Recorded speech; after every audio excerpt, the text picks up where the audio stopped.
We are less credulous than we used to be. In the 19th century, a novelist would bring his story to a conclusion by presenting his readers with a series of coincidences, most of them wildly improbable. Readers happily accepted the fact that an obscure maidservant was really the hero's mother. A long-lost brother, who was presumed dead, was really alive all the time and wickedly plotting to bring about the hero's downfall, and so on. Modern readers would find such naive solutions totally unacceptable.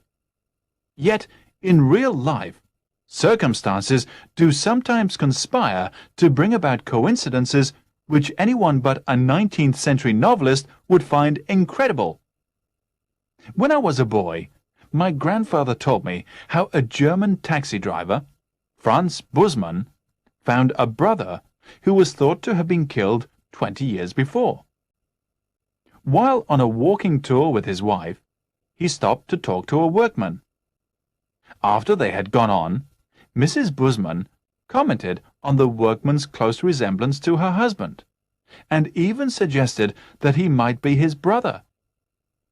Franz poured scorn on the idea, pointing out that his brother had been killed in action during the war. Though Mrs. Bussmann was fully acquainted with this story, she thought that there was a chance in a million that she might be right. A few days later, she sent a boy to the workman to ask him if his name was Hans Bussmann. Needless to say, the man's name was Hans Bussmann, and he really was Franz's long-lost brother. When the brothers were reunited, Hans explained how it was that he was still alive. After having been wounded towards the end of the war, he had been sent to hospital and was separated from his unit.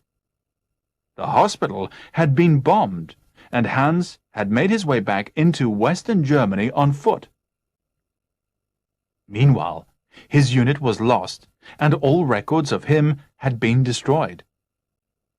Hans returned to his family home, but the house had been bombed, and no one in the neighborhood knew what had become of the inhabitants.